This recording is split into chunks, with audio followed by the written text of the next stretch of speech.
오늘 무슨 일이 있었어요? 여러분들과 관련해서 오늘 뭐 오늘 연대 시험이 있었거든요. 예, 그 이렇게 연대 논술이 원래 그러니까 이제 내년에 이제 여러분들 이제 입시를 생각해야 될 거 아니에요, 그렇죠? 그러다 보면 여기서 연대 생각하는 사람도 있을걸요 아마? 없을까? 왜? 다음에 왜? 네? 연대 가면 안 돼요? 연대 가면 뭐 혼나요? 생각하는 그 주변 친구들 중에도 있지 않아요? 연대 생각하는 친구들? 있을 거 아니에요. 예. 그래서 그 연대 기출 문제에 대한 공부나 이것도 혹시 필요하면은 나한테 얘기를 해요. 다 있으니까. 강의도 다 있으니까요. 연대 논술도 내가 다 수업을 하니까 뭐 서울대 카이스트 수업도 내가 다 하니까. 네? 내년에 수학으로 다 되는 거 아니에요? 내년부터 과학이 없어진다고. 연대 가요? 올해가 마지막이었구나. 그건 필요 없으면 됐고요. 네. 올해가 마지막이었구나. 알겠습니다. 네. 뭐 아님 말고요. 네. 뭐 서울대하고 카이스트 남아있겠네요. 뭐 서울대 카이스트만 필요하면 얘기하세요. 그렇죠? 네, 나올 다 있습니다. 연대 올해가 마지막이래요? 참내 괜히 했네. 좋습니다. 그럼 또 고대 부활하는 거 아니야? 그럼 또 네 진짜.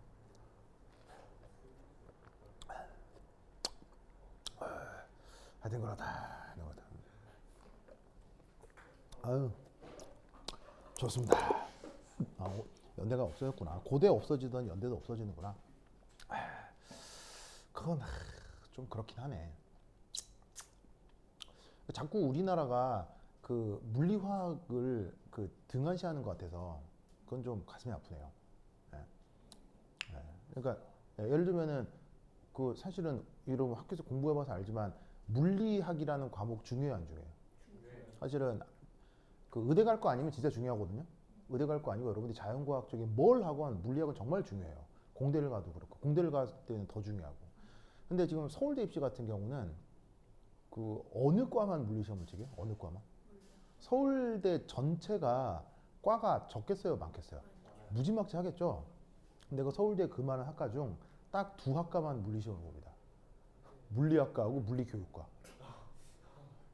공대에서도요 물리 시험을 안 봐요. 그러니까 이게 좀 이런 부분은 잘못되지 않은 건가 싶은데 그래서 대학 입학생 학생들의 물리나 화학 실력이 예전과는 좀 다르지 않나. 잘하는 애들은 진짜 잘하는데 그러니까 이게 이제 편극도가 심해지는 거죠.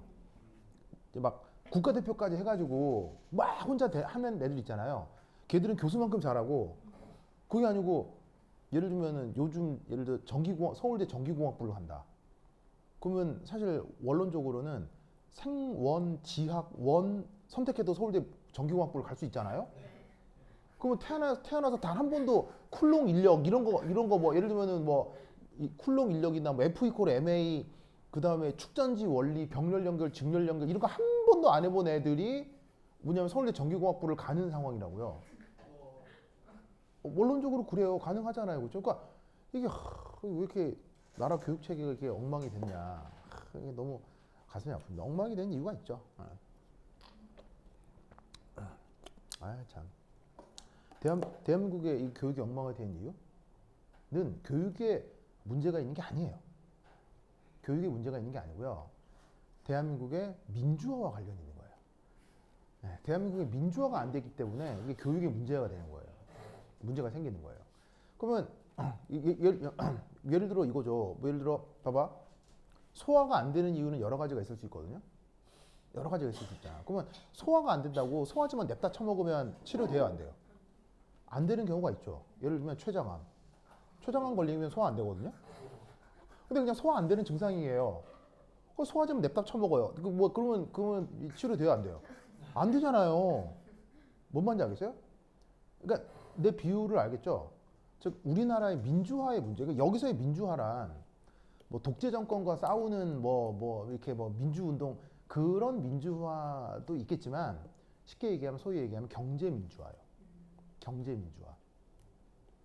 그러니까 예를 들면 여러분이 아무리 노력해서 돈을 잘 번다고 하더라도요. 뭐 이재용 이런 사람만큼 돈 더 벌겠어요? 아니면 저기 프랑스란다. 저기 사우디아라비아 왕세자만큼 돈 벌 수 있어요? 자, 그런 거 돼요, 안 돼요? 안 되죠. 여러분들이 아무리 노력을 한다 한다면 불가능해요. 근데 그거를 이제 더 이상 바꿀 수가 없죠. 지금 이 상황에서. 그러면 그거를 바꾸는 건 그러니까 뭐냐면 뭐밖에 없냐면 개인의 노력으로는 안 돼요. 국가나 사회 전체가 노력을 해서 그런 고착화된 이 경제 비민주화를 우리가 바꿀 수 있는 시스템으로 우리가 전체가 노력을 해야 되거든요.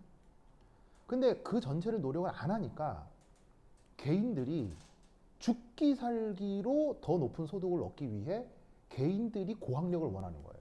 그거라도 좀 어떻게 해보려고.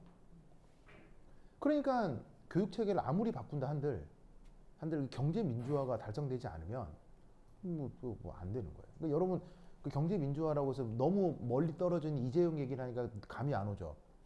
경제 민주화 예를 들면 여러분 솔직히 얘기를 하면요. 서울대에서 사실은 가장 돈 많이 버는 학과 중에 하나가 어딘지 알아요? 의대 아니에요.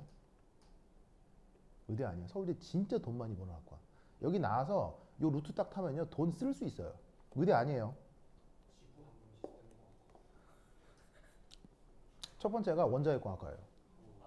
원자력공학과 나오면 원자력공학과 나와서 거기서 조금 비비적 되면 돈 쓸 수 있어요. 왜냐하면 서울대 원자력공학과가 우리나라의 원자핵 발전과 관련된 모든 이권을 다 장악하고 있거든요. 그래서 원자핵 발전소 있죠. 핵발전소에 예를 들면 소모품들이 있을 거 아니야. 조그만 소모품 납품할 때 그 서울대 원자핵공학과 출신들 사이에 마피아가 다 구성돼 있어요. 그래서 그 서울대 원자핵공학과 졸업한 애들끼리 사업체를 만들고 거기에서 소모품들 독점 납품하는 거예요. 그럼 여러분 이 자본주의 사회에서 돈을 가장 심하게 벌 수 있는 방법이 바로 독점이거든요. 그럼 물건의 품질이 떨어져도 독점으로 납품을 해버리면 돈을 쓸 수 있어요. 쓸어버려요 그냥. 그게 사실은 우리나라의 그 원자핵 발전의 문제인데 중요한 건 이 원자핵 발전은 우리나라만 연결되어 있는 게 아니고요. 전 세계 원자핵 발전이 다 연결돼 있어요. 그래서 이 원자핵 발전은 우리나라만 마피아가 있는 게 아니고 이 원자핵 발전은 전 세계적인 마피아가 있어요. 그러니까 서로 간에 협력을 하고 그래서 서로 간에 버는 돈이 너무 많기 때문에 실제로 무력적인 마피아까지 다 활용을 해요. 그래서 어느 한 나라에서 원자핵 발전을 공격하는 세력이 생기면 킬러 공연에서 킬러 사가지고 죽여요. 돈을 너무 많이 벌기 때문에. 그래서 원자핵 발전과 관련된 마피아가 전 세계적으로 있단 말이에요. 그 마피아에 딱 들어서는 순간 마치 멕시코 마약 카르텔만큼 돈을 벌 수 있어요. 더 벌어요. 멕시코 마약 카르텔보다 원자핵 공학 그 마피아에 들어가면 돈을 더 벌어요. 무지 막지. 왜냐하면 멕시코 마약 거래는 불법이잖아요. 근데 원자핵 공학과 관련된 사업은 합법이에요, 불법이에요? 합법이죠. 여러분 불법적인 게 돈 많이 벌어요. 합법적인 게 돈을 무조건 더 많이 벌어요. 알겠어요? 그러니까 그런 데가 있고 또 하나 서울대에 나오면 돈 억수로 많이 벌 수 있는 데가 바로 경제학과예요. 왠지 아세요? 경제학과를 졸업해서 조금 우수한 성적으로 졸업하잖아요. 그럼 어디에 취직을 할 수 있다? 기획재정부에 국가 기획재정부의 공무원으로 들어갈 수가 있어요. 그때부터 뭔 일이 벌어지느냐? 바로 금융 마피아가 됩니다. 금융 마피아 뭔지 아세요? 금융 마피아? 금융 마피아가 뭐냐면요. 예를 들어 이거예요. 기획재정부 소속 공무원이니까 국가의 앞으로의 그 비전이나 사업 계획을 알겠어요, 모르겠어요? 알겠죠. 그럼 예를 들면 국가에서 앞으로 배터리 산업을 육성해야 된다라고 국가에서 정해요. 그럼 몇몇 사업체 정해가지고 국가에서 세금 지원도 하고 막 해줄 거 아니에요. 그러면 그 계획이 만들어질 걸 국가는 먼저 할 거 아니에요. 그러면 어떻게 하면 되겠어요? 그 지원할 회사에 주식 사두면 되죠. 돈을요 빗자루로 쓰래. 빗자루로 아무 짓도 안 해도요. 그래서 사실은 기획재정부 공무원이면 공무원 연봉은 많아요, 적어요. 공무원 연봉은 별로 안 많거든요. 그래서 공무원 연봉은 별로 안 많은데 그 공무원 연봉이 끼켜봐야 뭐 많이 받아야 7, 8천이거든요. 1년에 연봉이. 근데 그 사람들 다 기본적으로 100억대 자산가들이에요. 사실은 그런 공무원들이 주식 투자하는 거 합법일까요, 불법일까요? 당연히 불법입니다. 왜냐하면 미리 정보를 알고 하는 거 아니에요. 그런데 그거를 피해가는 법은 역시나 고학력자들이 잘 알까요, 모를까요? 고학력자들은 그런 걸 배우는 게 고학력자들인 거예요. 어떻게 하면 법망을 피해서 이 쓰리 쿠션으로 막고 나한테 들어오게 만드는 테크닉을 개발하느냐. 그냥 걔들은 그런 거에 귀신들이에요. 사돈의 팔촌 이런 거 동원해가지고요. 그 정보 딱 흘려가지고 돈 쓸어요. 그냥 걔들은. 예를 들면 대표적인 게 코로나 때 옛날 코로나 때 전 세계적으로 국가에서 이게 소상공인들한테 거의 1억씩 쌌거든요. 왜냐면 코로나 때 치킨집 이런 거 다 망했잖아요. 그렇고 막 유럽이나 일본 같은 경우는 막 200년 된 식당 망하고 막 그랬어요. 왜냐면 사람들이 밥을 안 먹고 그러니까. 그래서 유럽이나 일본 같은 데는 그런 식당에 거의 1억씩 싸줬어요. 그냥 국가에서. 무슨 말인지 알겠어요? 왜냐면 그런 식당 살려야지. 근데 우리나라에서는 그렇게 했어요, 안 했어요? 왜 안 할게요? 왜 안 할게요? 어? 왜 안 할게요? 왜 안 했냐면요. 이렇게 되는 거예요. 국가에서 지원 안 하죠. 만약 국가에서 지원을 안 하면 가게가 꼭 깔딱깔딱 넘어갈 거 아니에요. 깔딱깔딱 넘어가면 그 가게가 죽을 수는 없잖아. 죽을 수는 없으니까 돈을 빌려야 되겠죠. 어디서 빌려야 돼? 은행이나 아니면은 제2금융권 이런 데서 빌려야 될 거 아니야. 그럼 보통 소상공인들은 은행보다는 제2금융권, 소위 얘기하는 러시앤 캐시 뭐 이런 거 있잖아요. 그런 데서 돈을 땡길 거 아니야. 근데 그런 데는 이자율이 비싸. 이자율이 비싸지. 그러면 국가에서 지원 안 해주니까 당장 죽을 수 없으니까 거기서 돈을 빌려야 될 거 아니야. 근데 놀라운 건 기획재정부 공무원들은 다 뭐게요? 그런 회사들의 이사예요. 그래서 기획재정부 공무원들은 특채 공무원이어서 그런 금융사의 이사 자리를 한 자리 꿰차고 있는 거예요. 그럼 어떻게 했냐면 기획재정부 공무원들이 소상공인들한테 그런 국가적인 지원을 하지 않도록 행정전차를 꼬우고 막아버리는 거예요. 현 정부나 아니면 그때 대통령이 소상공인들을 도와주려고 하는 정책을 시행하려고 해도 그 기획재정부 공무원들이 테크닉적으로 소위 전문 용어로 이런 말을 써요. 기술 들어간다 이런 말을 쓰거든요. 걔들이 기술을 웬만한 정치인들보다 기술은 잘 알겠어요? 모르겠어요? 금융 기술에 대해서는 귀신들인 사람이에요. 대한민국에서 제일 똑똑한 애들을 뽑아다가 서울대 경제학과에서 6년 7년 트레이닝을 시킨들 애니까 그런 금융 테크닉들은 귀신들이에요. 그래서 금융 테크닉 활용해가지고 정부의 정책에 반하게 절대 지원 못하게 막아버린 거예요. 그러면 그 러시안 캐시나 은행들의 뭐냐면 사람들이 막 돈을 빌리겠죠. 그럼 은행들이나 그 회사들이 주가가 오르겠죠. 그러면 그 기획재정부 공무원들한테 스톡 옵션이 가는 거예요. 그래서 코로나 때 모든 회사들이 다 주가가 떨어졌거든요. 근데 코로나 때 가장 주가가 다 오른 회사들이 금융회사들이에요. 금융회사들만 돈을 떼로 벌었어요. 떼돈을 벌었어요. 소위 얘기하는 국민은행, 우리은행 이런 데 있죠.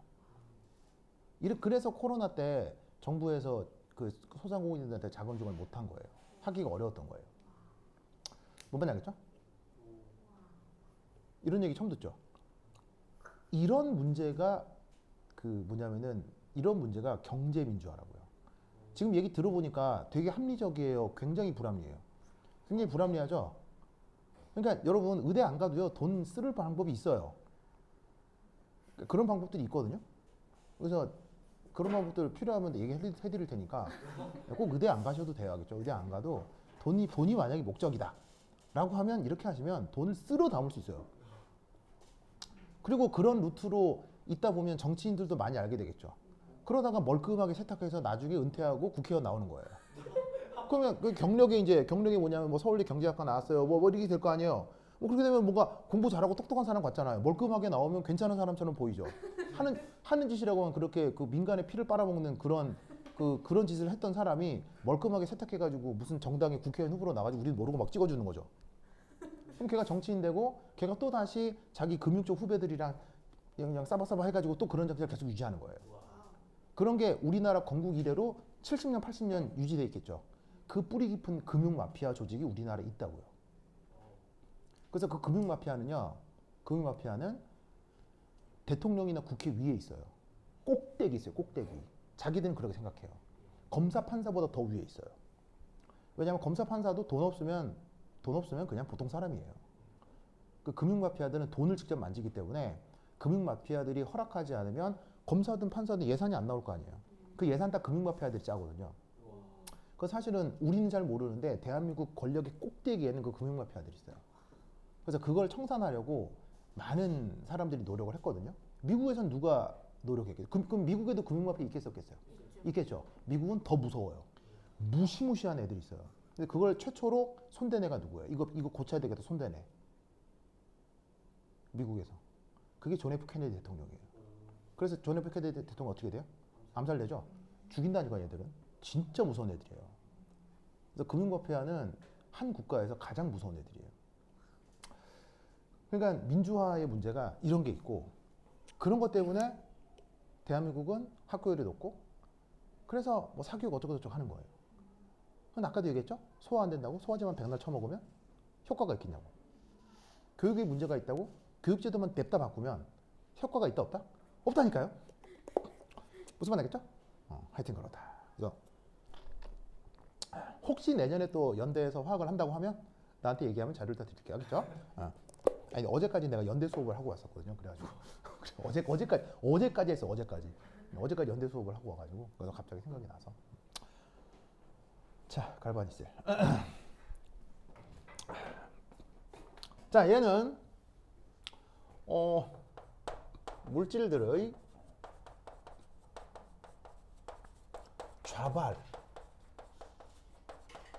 좌발적인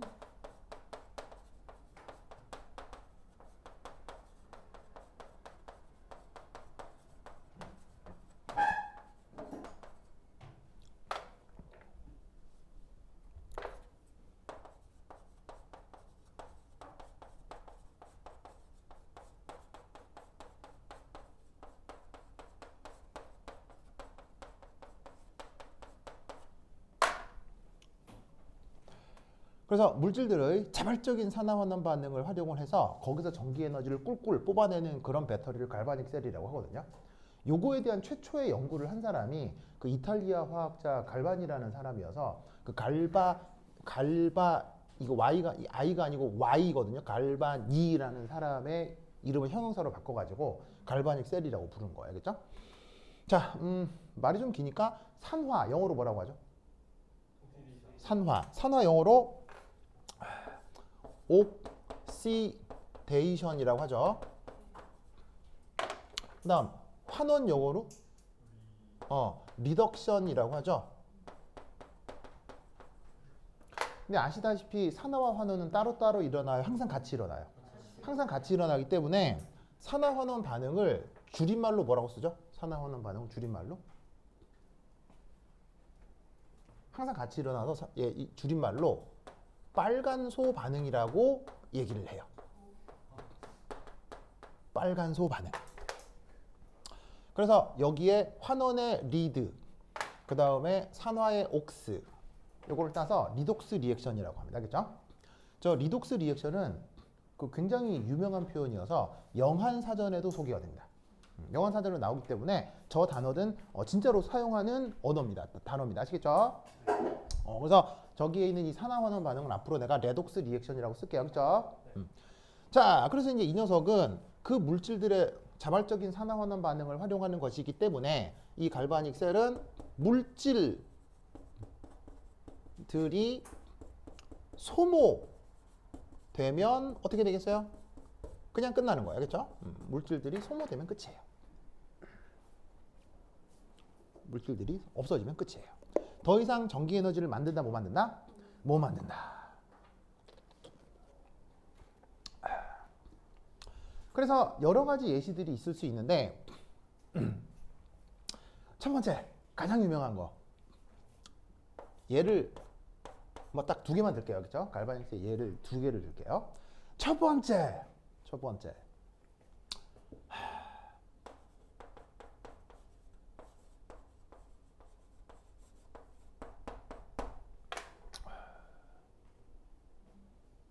여러분, 오렌지로 전구에 불 켤 수 있는 거 알아요?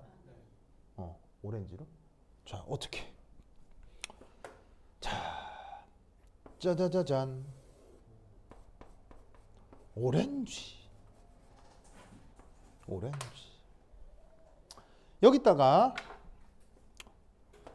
짜자자잔. 아연판. 짜자자잔.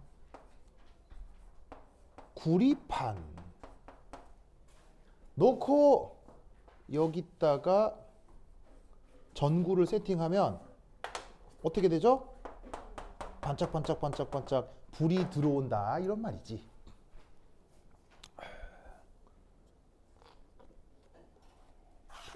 무슨 말 알겠죠? 반짝반짝 불이 들어옵니다. 그래서 그 진짜로 오렌지에다 진짜 정말 돼요. 정말 돼요. 정말 되거든요. 그래서 저게 근데 이제 실제로 오렌지 한 개로는 불빛이 조금 약해요. 희마리가 없어서 두 개, 세 개를 직렬 연결하면 조금 더 세게 만들 수 있어요. 그렇죠? 어쨌건 원리적으로 저렇게 되는데 저게 당초에 무슨 원리냐? 요거를 이제 한번 살펴보자 이런 말이죠. 그렇죠? 자, 그래서 이게 이제 시험 문제는 그리고 여러분 학교에서는 이걸 한 거예요. 자, 우선 요거에 대해서 우선 첫 번째 1. 셀 다이어그램. 저 갈바닉셀의 가장 유명한 예시가 이거거든요. 자, 그럼 이제 얘가 이제 도식화돼 그리면 요겁니다.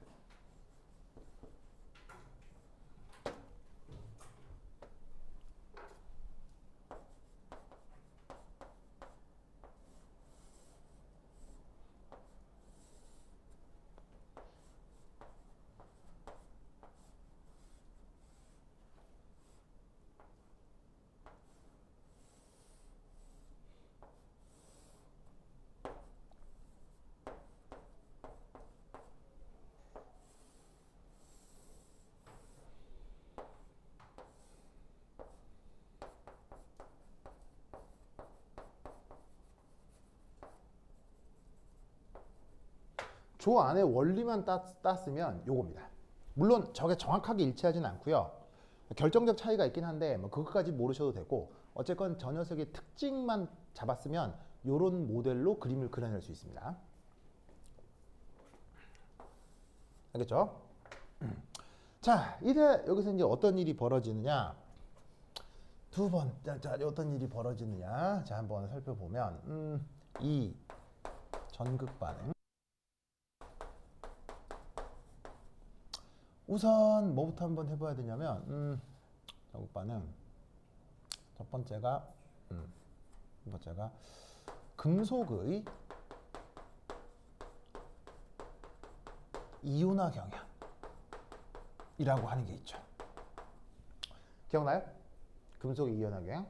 그래서 아마 여러분들이 영재고나 과학고 중학교 때 입시 준비할 때 뭐 크크크가 아라천리 준섭수 구순 뭐 이런 거 외우기도 했었을 거예요. 근데 뭐 크게 안 외워도 상관은 없는데 외우고 있으면 편하긴 하죠. 그럼 여기서 이제 재밌는 게 저기에 있는 보시다시피 아연, 쿠리 어느 쪽에 이온화 경향성이 더 크죠? 어느 쪽에 이온화 경향성이 더 크죠? 버려. 민수 어디가 더 커요? 버려. 이쪽입니다. 이쪽. 자, 이때 여기서 이온화는 양이온이 되는 것을 뜻합니까? 음이온이 되는 것을 뜻합니까? 여기서 이온화는 양이온이 되는 것을 뜻합니까? 음이온이 되는 것을 뜻합니까? 바로 양이온을 뜻합니다. 그러면 양이온이 되려면 금속 입장에서는 전자를 얻어야 됩니까? 잃어야 됩니까? 전자를 잃어야 되는 거죠. 그러면 전자를 잃는 건 산화의 환원이에요. 산화, 알겠죠? 그래서 이 순서는 금속의 이온화 혹은 산화 반응 경향성을 뜻하는 거예요. 알겠죠? 산화 반응 경향성을 뜻하는 거야. 이거 산화 반응은 파란색으로 쓸까?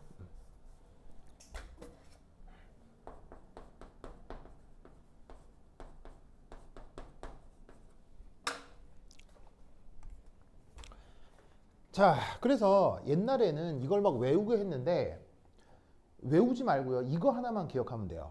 혹시 여러분 이런 말 들어본 적 있어요? 귀금속? 뭐뭐뭐를 귀금속이라고요? 바로 금, 백금, 은 이런 것들을 귀금속이라고 하죠. 귀금속의 특징은? 귀금속의 특징은 뭐예요? 첫 번째 귀하다. 귀하니까 싸요, 비싸요? 비싸다. 두 번째는 귀금속의 특징. 민서 뭐예요? 민서 귀금속의 특징 뭐예요? 환금성이라고 해요. 환금성. 이게 뭔 말이냐면 여기서 금자의 뜻은 돈, 환은 교환하다의 환자예요. 그래서 환금성은 경제 용어인데 언제든 돈으로 바꿀 수 있는 성격, 그거를 경제 용어로 환금성이라고 하거든요. 그럼 저게 무슨 말이냐? 여러분들 그거 뭐야? 6.25 겪은 사람. 나도 안 겪었겠죠. 무슨 말이겠어요? 근데 아직 지금 살아계신 분들 중에서 6.25 겪은 분들 있을 수 있잖아요. 그죠? 그럼 여러분 6.25를 겪으신 이 할머니 할아버지들 중에 집에 항상 일정량의 금을 소유하고 있는 거 아세요? 그런 분들이 계시는 거 아세요? 예, 경제적으로 어느 정도 여유가 되면요, 항상 집에 이게 집 깊숙한 곳에 한 1,000만 원어치 금으로 바꿔서 집에 딱 소유하고 있는 할머니 할아버지들이 있어요. 왠 줄 아세요? 전쟁 나면 얼마나 무시무시한 일이 벌어지는지 알기 때문에 그 공포 때문에 집에 일정량의 재산을 금으로 바꾸어서 집에 가지고 계시는 분들이 있어요. 그럼 이게 왜 그러냐면 여러분 전쟁 나면 국가가 돌아가요, 안 들어가요? 국가나 사회가 올스탑이잖아요. 그럼 그때부터 의식주를 어떻게 해요? 의식주와 이런 행정 서비스, 교통 서비스, 치안 서비스 어떻게 해야 돼요? 전쟁 나면 100% 이제 각자 도생해야지 내가. 근데 그게 쉬워요, 어려워요? 어렵기 때문에 피난을 가고, 피난 갈 때 기존에 기존에 쓰던 물건들을 바리바리 사서 피난 가잖아요. 근데 여러분 물건 싸들고 가는 거 쉬워요, 어려워요? 어렵죠. 왜? 모든 물건은 부피가 크니까요. 그러면 만약에 너무너무 급한 경우 어떠한 물건도 가지고 가기 어렵다? 그때 뭐만 챙겨가면? 금땡이만 딱 챙겨간다 이런 말이에요. 그러면 여러분 국가가 멸망해도 사회가 없어도 금은 가치가 있다 없다? 인류 역사 어디에나 금은 통용이 됩니다. 전쟁통 한복판에서도요, 금은 언제나 사용이 됩니다.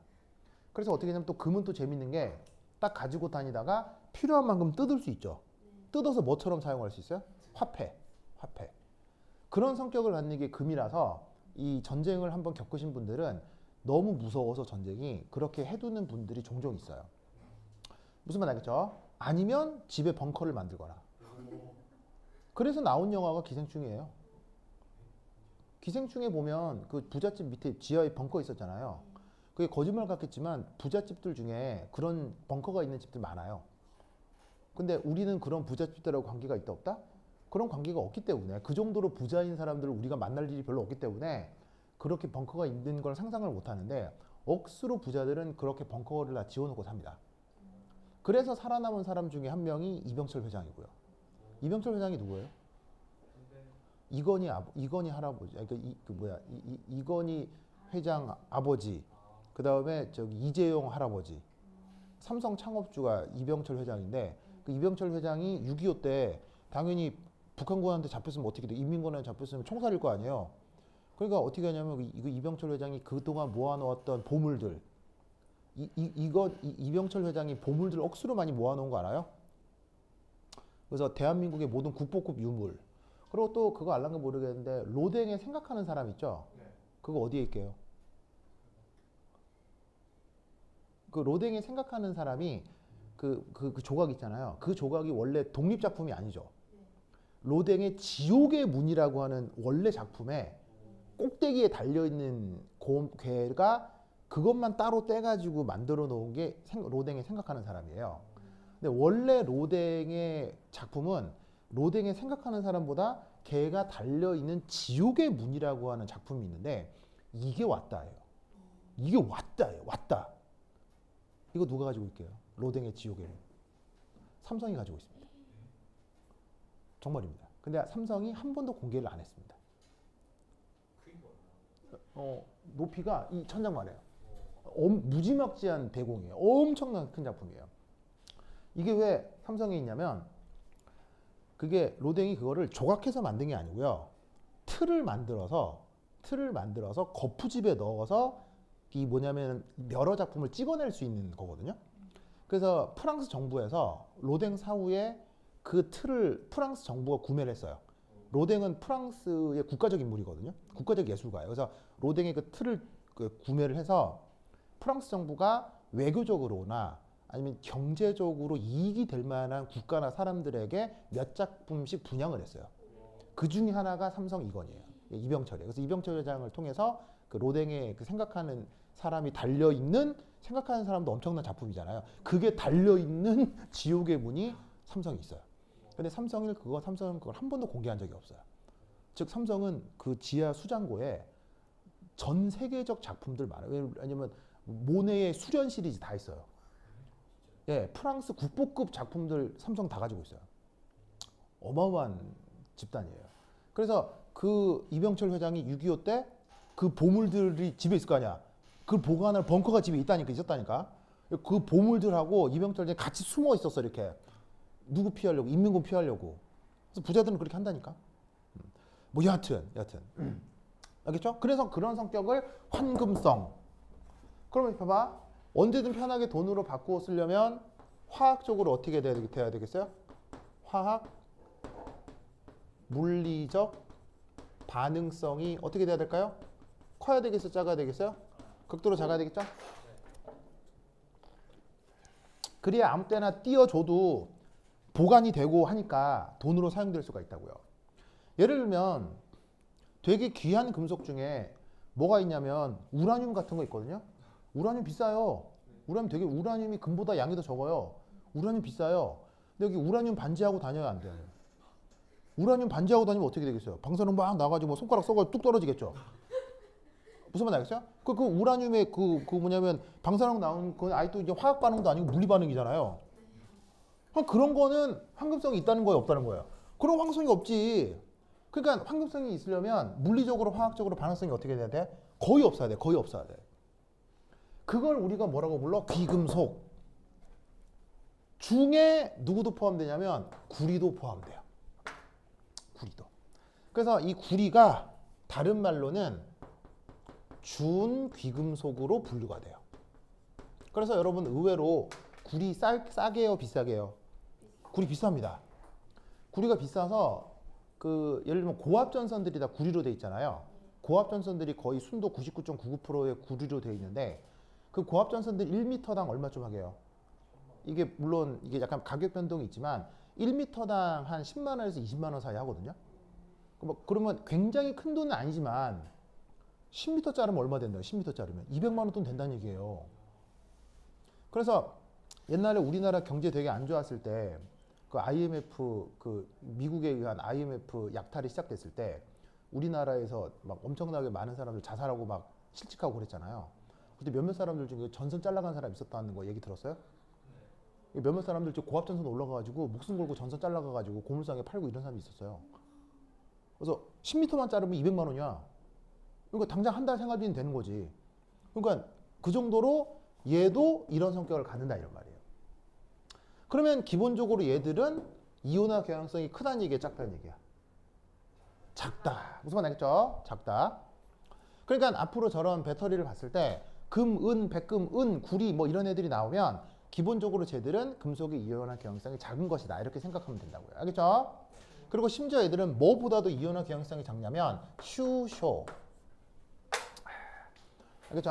슈쇼보다도 이온화 경향성이 작습니다. 뭔지 아시겠죠? 이렇게 생각을 하면 된다. 자, 그러면 이것으로부터 첫 번째 1. 산화전극. 산화전극을 영어로 에노드라고 합니다. 에노드. 자, 그러면 산화전극을 에노드라고 했을 때 여기서 일어나는 반응이 바로 이 아연인데 아연이 고체 상태에서 아연 2 플러스 수용액이 되면서 전자 두 개를 이렇게 내어놓는 반응이 진행이 될 거예요. 그럼 이때 여기에서 짜자자잔 하면서 아연이 수용액 쪽으로 녹아 들어오겠죠? 그러면 전자가 몇 개가 생기는 거예요? 전자가 두 개가 생기니까 이놈의 전자가 짜잔 짜잔 이렇게 만들어진다 보자 이런 말이지.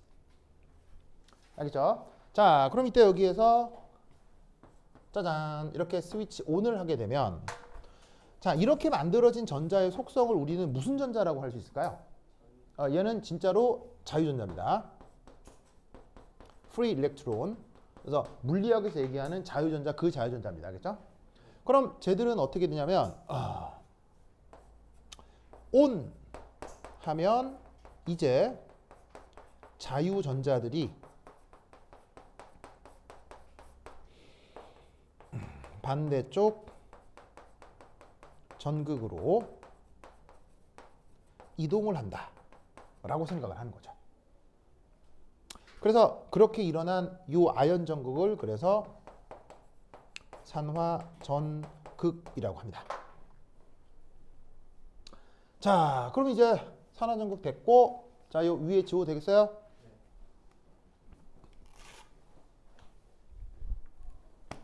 자, 여기 지운다. 이야. 자, 그럼 두 번째 이 환원 전극. 자, 환원 전극 영어로 캐소드라고 합니다. 그래서 바로 요 구리 쪽을 얘기하는 건데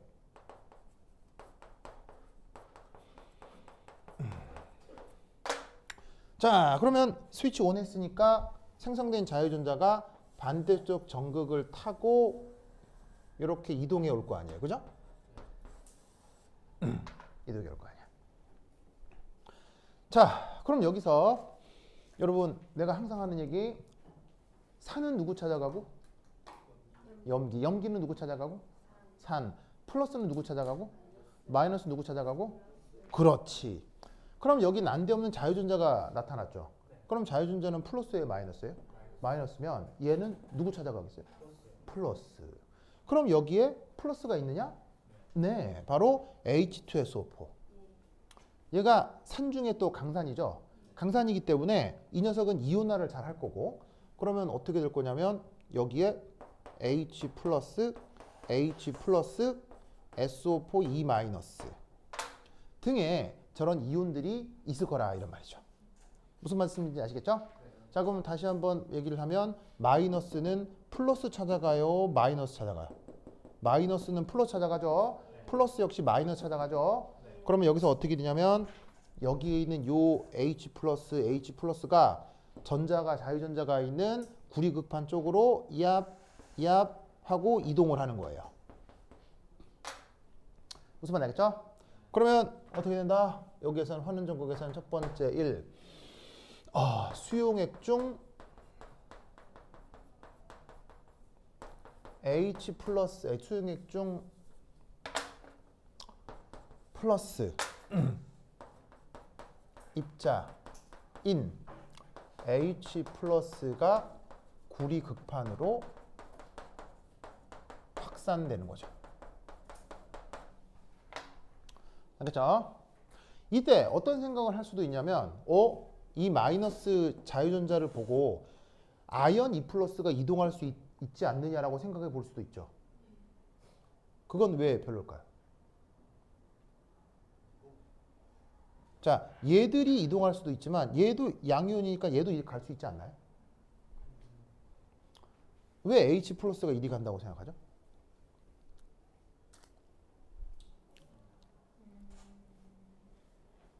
왜 H 플러스가 저리 간다고 생각하죠? 아연 E 플러스도 플러스 입자인데 아연 E 플러스는 왜 구리극판 쪽으로 안 가고? 반응성이 커서? 이온화 경향성이 커서요. 그것도 하나의 답이 될 수 있겠네요. 자, 아까도 이온화 경향성에서 수소가 이온화를 더 잘한다고 해서 아연이 더 잘한다고 했어요. 아연도 잘한다고 하면 저 아연보다는 수소가 사실은 그 환원이 돼야 될 거고 그래서 환원이 하기 위해서 수소 이온이 이동한다라고 볼 수도 있지만 사실은 그것보다 더 주요한 요인이 있어요. 중요하다기보다는 주요한. 바로 확률이에요. 확률이에요, 확률.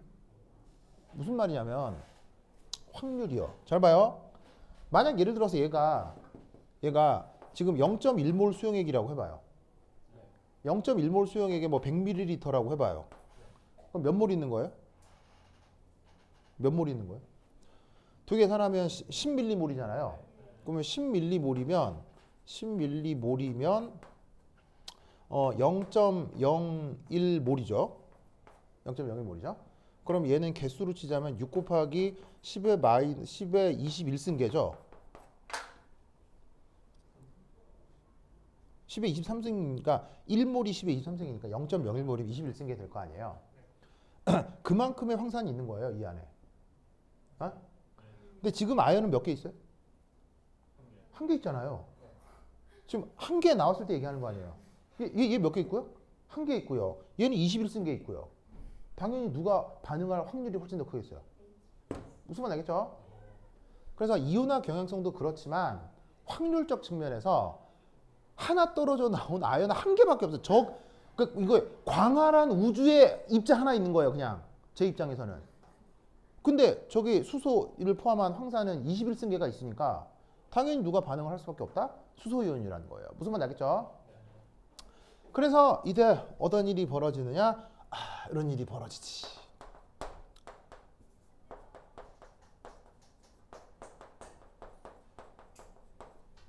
자, 그럼 여기 볼게요. 자, H2 수소가스 생성. 자, 어떻게 될 거냐면 이렇게 확산해온 H 플러스 두 개가 전자 두 개랑 환원 반응이 돼가지고는 바로 H2 가스가 되는 반응이 일어날 것이다. 알겠죠? 이때 여기에 있는 이 전자는 어디서 온 거? From 산화전극.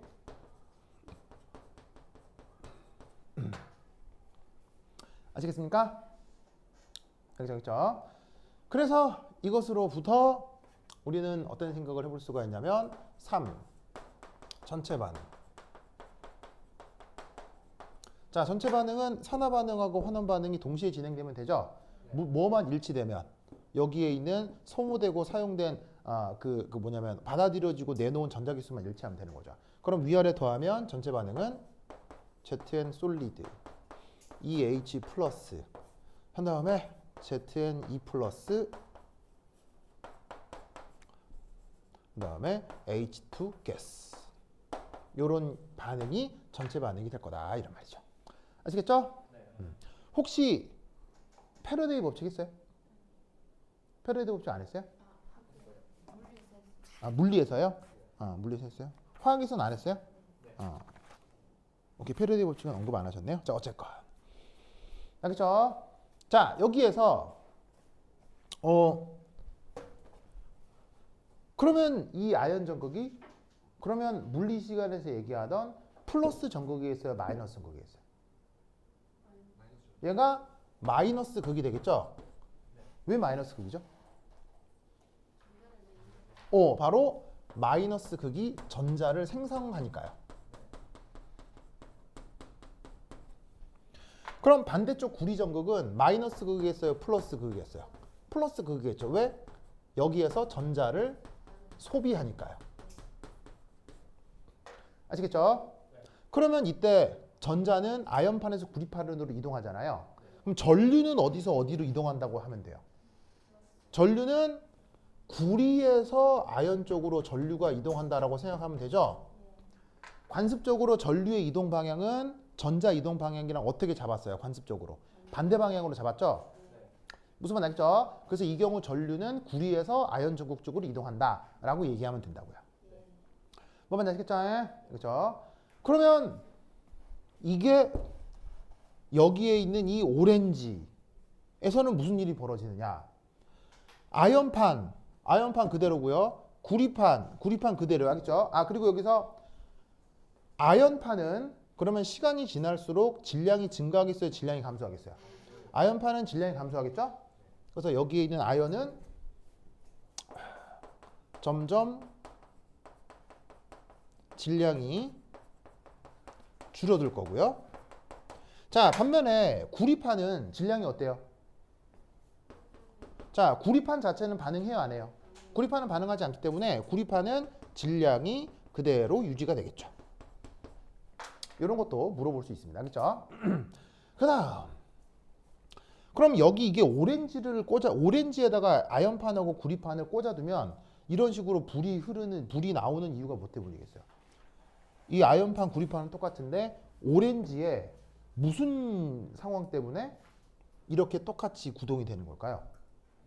오렌지에 내가 구조식을 기억이 안 나는데 사이트릭 애시드라고 하는 성분이 들어가 있어요. 우리말 번역은 시트르산이라는 말 들어본 적 있죠? 그 시트르산이 뭐냐면 이런 과일들을 먹었을 때 상큼한 그 맛 나는 거 있잖아요. 새콤한 그 맛 나는 게 그 먹어도 되는 그 산 이름이 시트르산이에요. 알겠어요? 그럼 산이니까 여기도 뭐가 있다는 얘기예요? 여기도 H 플러스가 있다는 얘기죠. 여기서는 H 플러스의 역할로 황산을 집어넣은 건데 오렌지에 황산이 있으면 이상하잖아요. 오렌지를 먹었는데 막 황산으로 녹아서 이빨 입하고 입 다 녹아서 떨어져 나와서 죽었다. 이건 좀 이상하잖아. 그러니까 여기 황산이 있으면 안 되겠지. 그래서 황산 대신에 H 플러스를 공급할 수 있는 사이트릭 애시드가 있기 때문에 이 H 플러스 덕에 이게 불이 들어오는 거라고요. 무슨 말 알겠죠? 어차피 여기서도 반응하는 건 H 플러스니까요.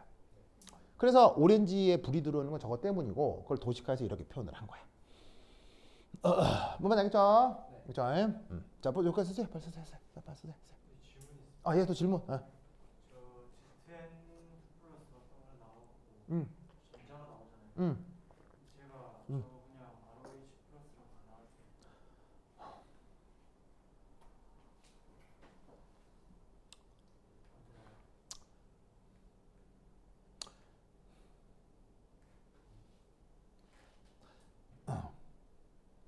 지금 현승거스의 질문 이해했어요? 지금 나의 표정의 의미는 뭘까요? 현승거스가 참 말도 안 되는 질문을 했다는 표정일까요? 아니면은 현승거스가 판도라의 상자를 열었다는 표정일까요? 네, 지금 현승거스의 질문은요, 사실 아주 핵심적인 질문입니다. 진짜 중요한 질문입니다. 진짜 중요한 질문이고요. 그 다음에 사실은 정말 이 배터리 전체를 이해하는데 아주 중요한 질문이지만 애석하게도 공교육 과정에서 언급하지 않습니다. 그래서 내가 지금 판도라의 상자를 열었다고 하는 거예요. 무슨 말 알겠죠? 그래서 내가 판도라의 상자를 열었다고 하는 거예요. 자, 이게 솔직히 얘기하면 지금 이거 솔직히 얘기하면 이거 거짓말이에요. 싹 다 거짓말이에요.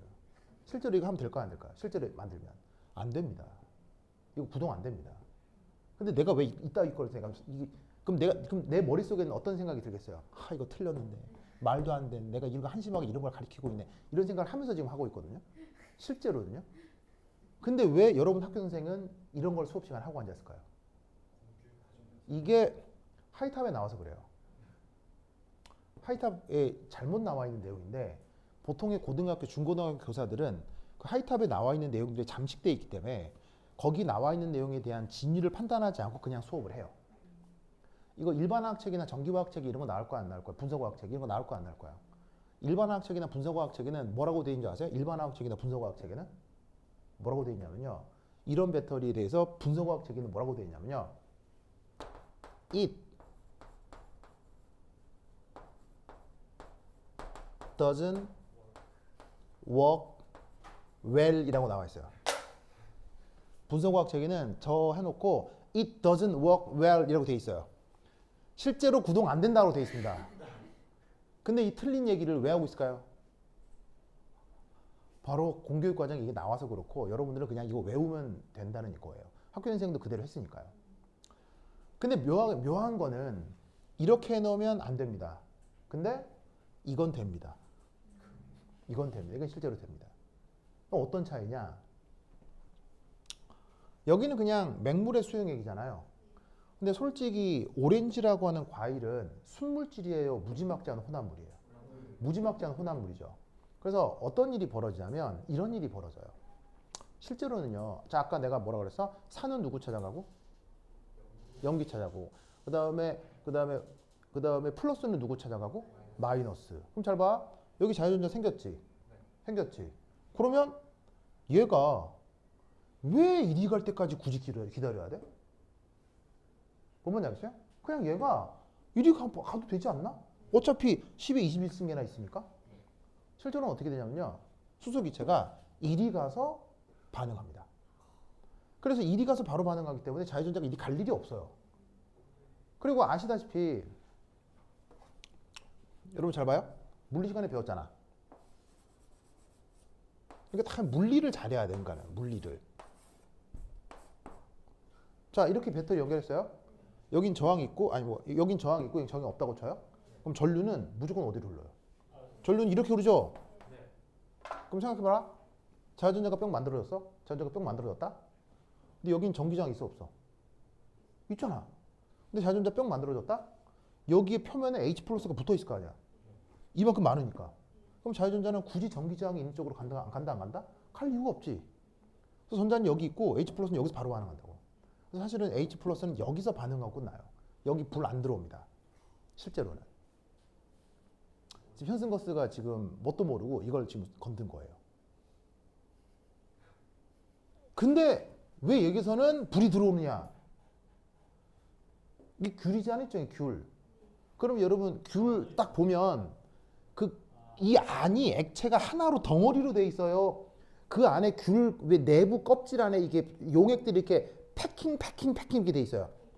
패킹 돼 있기 때문에 패킹 돼 있기 때문에 접촉하고 있는 이 H 플러스가 물론 아연극판에 직접 반응하는 것도 있지만 이 H 플러스 시트르산이 그 귤이라고 하는 껍데기에 둘러싸여 가지고 빨리 못 움직인다고요. 빨리 못 움직여서 이 H 플러스가 빨리 못 움직인다는 얘기는 이 내부 오렌지 내부의 H 플러스 입장에서 전기 저항이 좀 크다고.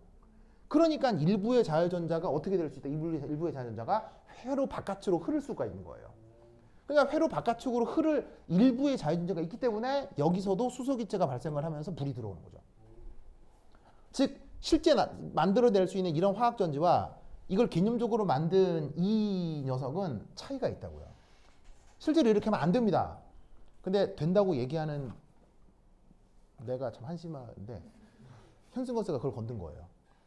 근데 수업 시간에는 여러분 학교 시험에는 그냥 이렇게 해야 돼요. 알겠죠? 이렇게 해야 돼. 알겠지? 그래서 내가 지금 난감해서 표정이 이상했어요. 그죠, 현승아? 표정이 이상했죠? 뭐 이렇게 뭐라고 혼내는 표정도 아니고 되게 뭐 그렇다고 칭찬하는 표정도 아니고 되게 묘해져 표정이. 그게 지금 이것 때문입니다.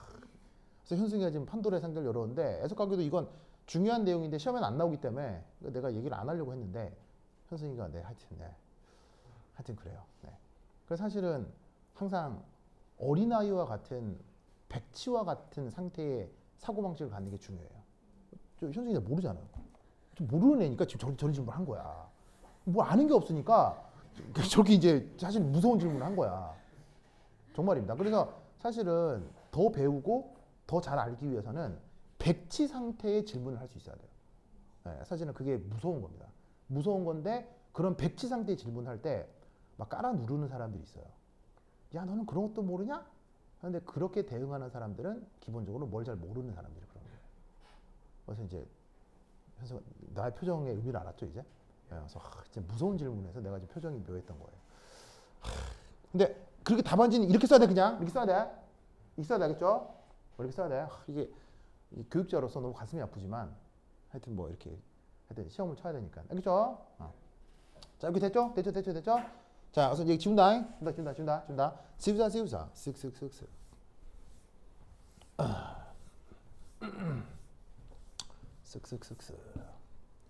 자, 그다음 3. 그리고 오늘 좀 늦게 가도록 합시다. 네? 늦게 가도록 합시다.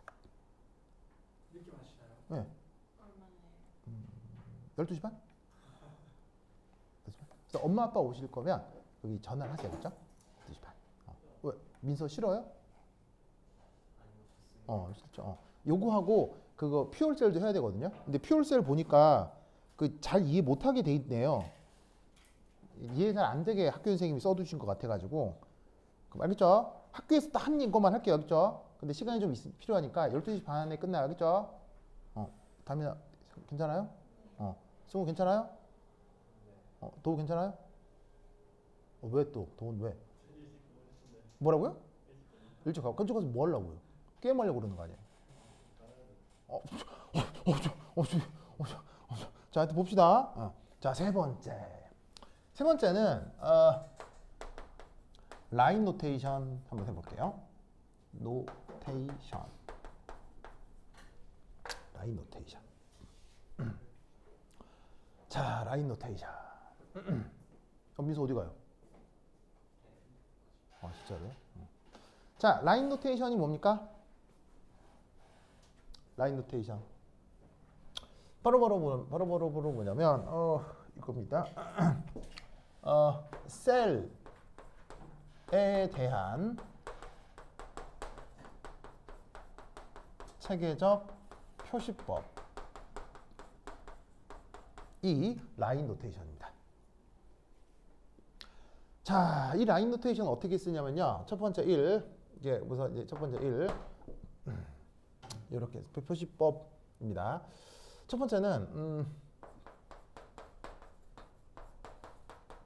산화정극을 왼쪽에 그리고 환원은 오른쪽에.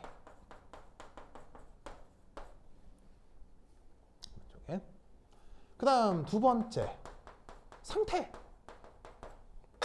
자, 여기서 상태란 말은 우리가 잘 알고 있는 그 상태 얘기하는 겁니다. 바로 기체, 액체, 고체.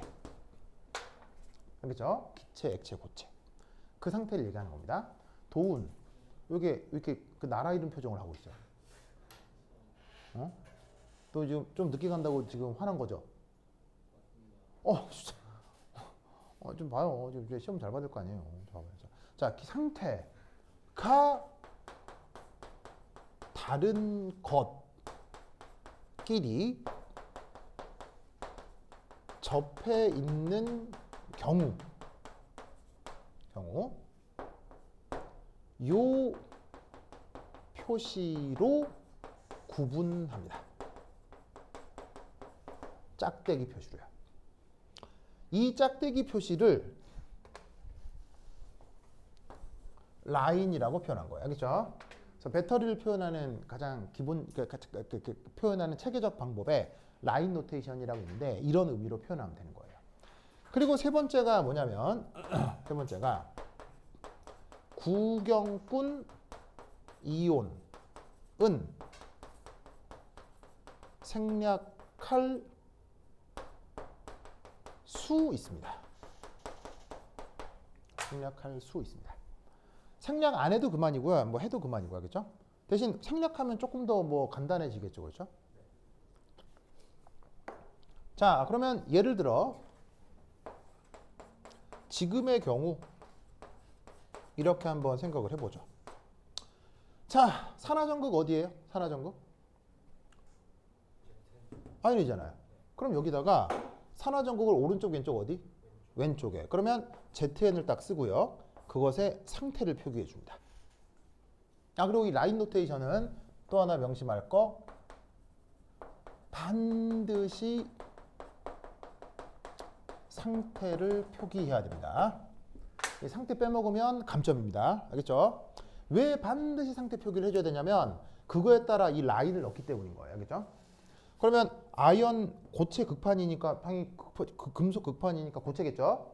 그러면 이 아연 극판은 물질적으로 누구랑 접촉해 있습니까? 누구랑 접촉해 있습니까? 누구랑 접촉해 있어요? 바로 H2SO4랑 접촉하고 있잖아요. 그럼 여기에 H2SO4라고 씁니다. 알겠죠? 그리고 이 녀석의 상태는 AQ. 상태가 같아요, 달라요? 그러면 여기다가 짝대기를 넣어준다는 얘기입니다. 무슨 말 알겠죠? 도우나 필기는 해야죠. 화는 나도 필기는 해주세요. 자, 그 다음 여기에 있는 이 수용액은 또 누구랑 접하고 있습니까? 구리정극이랑 접하고 있죠? 그리고 이 구리정극의 상태는 솔리드죠. 수용액 솔리드 상태 같아요, 달라요? 다르죠? 그럼 둘 사이에 짝대기. 끝! 알겠죠? 이게 저 말도 안 되는 배터리의 라인 노테이션입니다. 그게 여러분 학교 선생님 교재에도 나와 있고요. 알겠죠? 학교 선생님 필기에 이렇게 나와 있죠? 그게 지금 이겁니다. 알겠죠? 자, 그런데 얘를 조금 더 심플리, 자, 단순하게는 어떻게 써도 되냐면 뭐를 생략할 수 있다고요? 구경꾼 이온. 여기서 누가 구경꾼 이온이에요? 황산 이온이 구경꾼 이온이죠. 그래서 얘는 조금 더 간단하게 ZN 솔리드 짝대기 H 플러스 AQ 짝대기 CUS 이렇게 써도 상관없습니다. 무슨 말 알겠죠? 저 라인 노테이션을 꼭 기억하세요. 그래서 라인 노테이션은 크게 어렵지 않고 이 세 가지만 기억해 주시면 돼요. 됐죠? 자, 썼죠? 자, 그 다음 지웁니다. 도운 다 썼어요? 도운 안 쓸 거죠? 다 썼어요? 도운.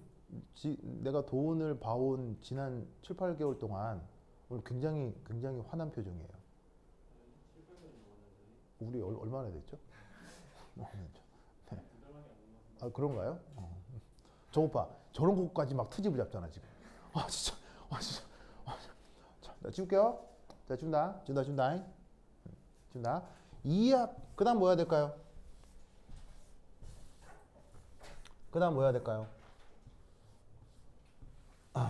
이번 시험에 무조건 나오는 거. 이거 무조건 나옵니다. 필기 보니까 이거 무조건 낼 겁니다. 선생님이. 바로 네 번째 분국현상. 이 분국현상이 어디 소개되게 해요? 분국현상이 어느 책에 소개가 되게 해요? 하이탑이요. 하이탑에 소개가 되기 때문에 이게 중고등학교 선생님들 머릿속엔 이게 되게 중요하다고요.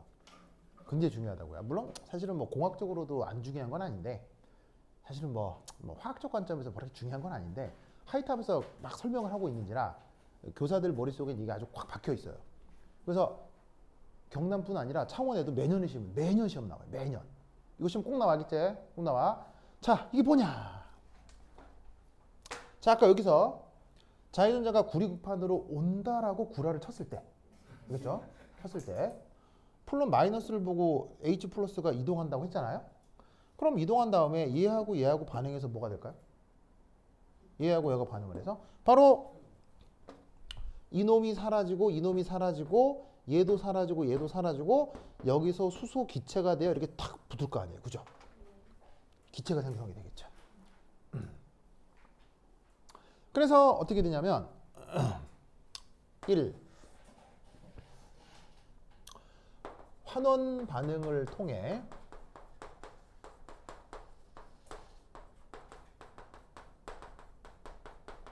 생성된 수소 기체가 구리 솔리드 극판에 흡착합니다.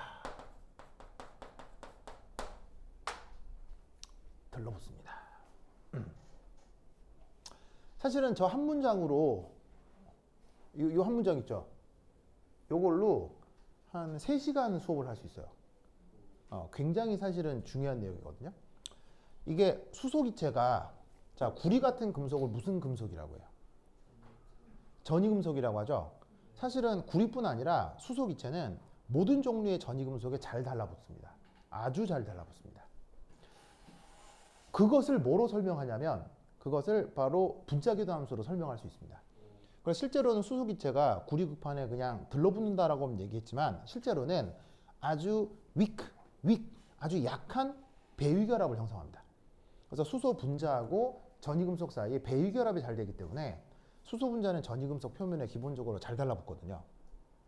무슨 말 알겠죠? 그래서 이거 하나만으로도 되게 중요한 얘기가 많은데 뭐 여하튼 지금은 들러붙었다고 칩시다. 마치 뭐라고 생각하면 되냐면 탄산음료 이렇게 유리장에 꾸르륵 따라 놓으면 이산화탄소가 그 약간 나와가지고는 음료에서 유리 표면에 이렇게 또글또글 맺히잖아요. 그런 식으로 이 구리극판에 수소기체가 이렇게 보글보글 매달리는 거예요. 무슨 말 알겠죠? 그럼 그렇다고 치고 그러면 이때 어떤 일이 벌어지냐면 그러면 어떻게 되느냐? 이후 자유전자와 수용액 중 H 플러스가 만나기 쉬워지겠어요? 어려워지겠어요? 어려워지는 거예요.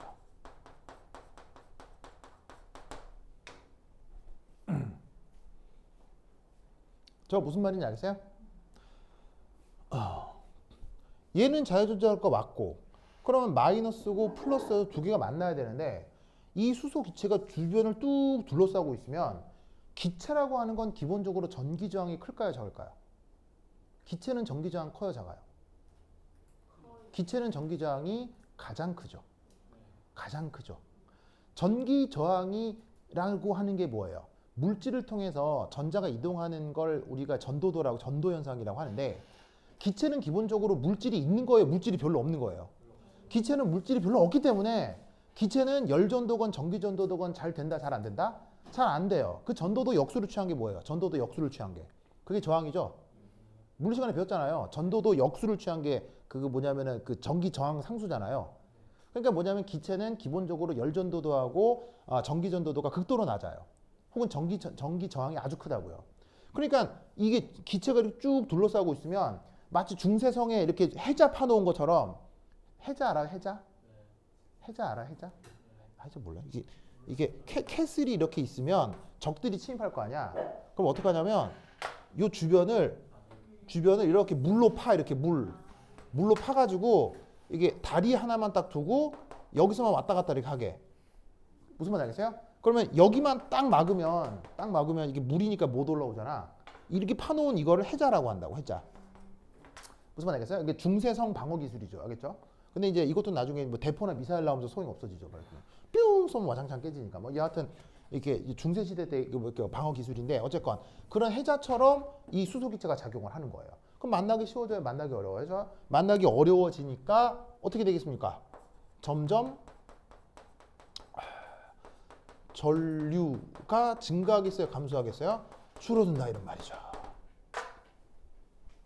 그래서 이런 현상을 뭐라고 부른다고요? 분국 현상이라고 해요. 알겠죠? 알겠습니까? 그러면 저 분국 현상을 해소를 시켜줘야 되겠죠. 해소시켜줘야 되겠죠. 그러면 저 분국 현상을 해소시키는 방법이 뭐다? 바로 요거.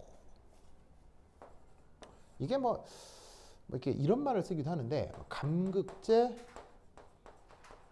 뭐 혹은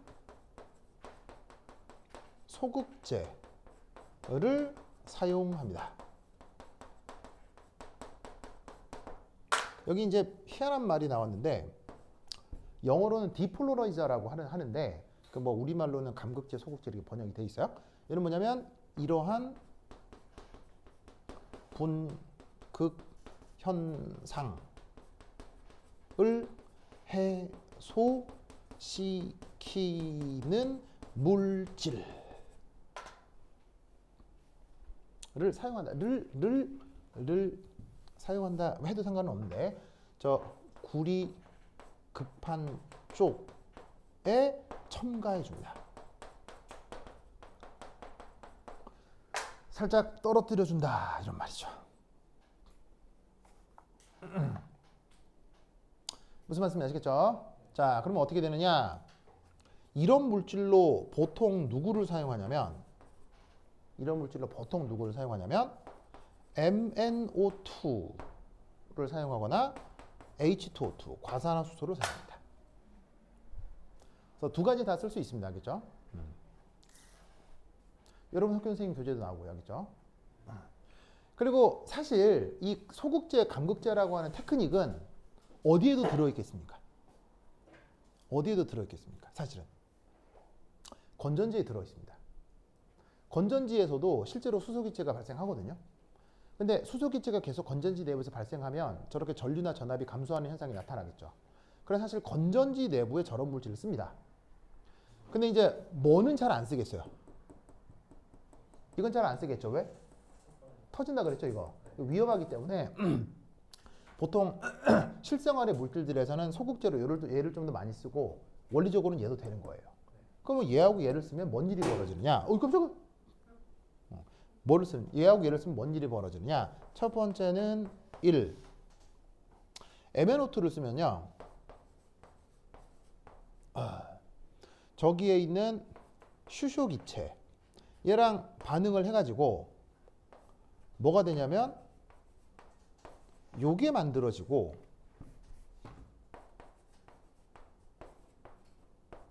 요게 만들어져요. 즉 수소가 기체 상태로 있던 게 물이 되어 수용액 쪽으로 빠져나갈 수 있다는 얘기죠.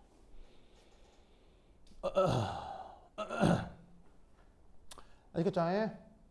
알겠죠? 그러면 양쪽에 그 산화환원 반응 계수 맞출 수 있겠어요? 자, 이것도 산화환원 반응이라는 거 알겠어요? 왜냐하면 수소기체에서 산화수 얼마? 0.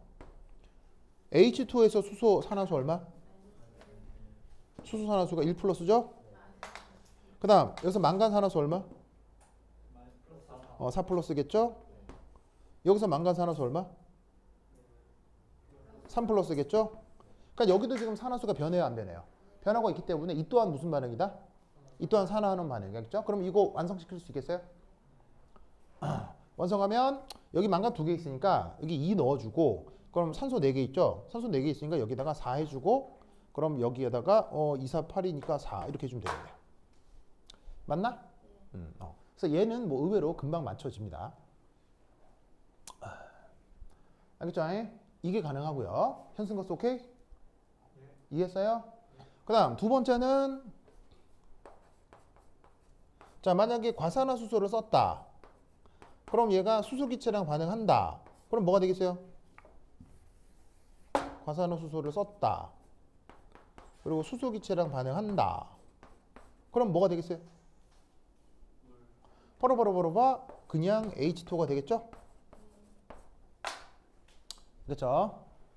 그래서 과산화수소를 쓰건 MnO2를 쓰건 수소기체를 전부 다 뭐로 바꿔준 거예요? 물로 바꿔주기 때문에 다시 수용액 쪽으로 돌릴 수 있는 거예요.